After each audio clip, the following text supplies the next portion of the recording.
to have something going up. So you can't just sink straight down. Something has to rise for something else to sink. Now there's also different kind of spiraling and wrapping going on in the stance. But in the beginning, I say it's not a big issue at first. First is figure out the alignment. Next is to feel the bow, the springy openingness. Opening is very important. And it's almost impossible to get a good stance without the opening. So that's why you got to pay a lot of attention to the footwork.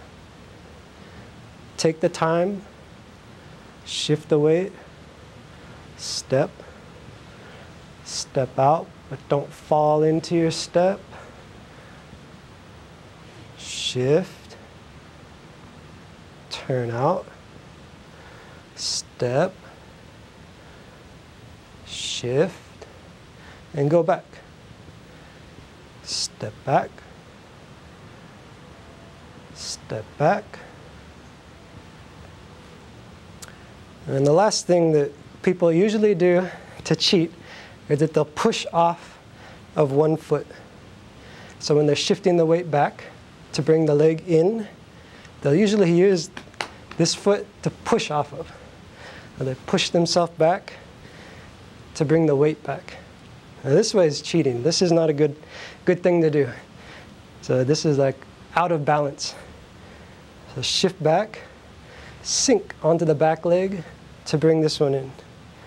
All right, you can't push off to come here. It might look good, it might look nice, it might look correct, but it won't feel correct to the other person. Same thing goes forward. When you bring the back leg forward, you have to make the balance first, all the weight on the right leg, bring in the left.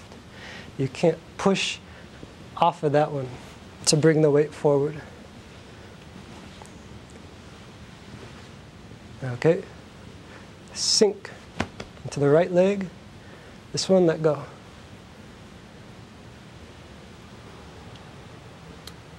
Okay, so certain stances in the form are a little more difficult than some other ones. Things like single whip, where people usually take a big step, have a long stance. This one you'll always see, they'll lean forward and try to push the weight back. So at first, take a smaller stance. All right, don't cheat. You have to have your balance first. Balance is the most important. And then things like snake creeps down. This is even more difficult. So when you shift forward, how can you bring the leg in that far? If you want a nice, beautiful form where you sink really low, you're going to have a long stance. So how do you bring the leg forward?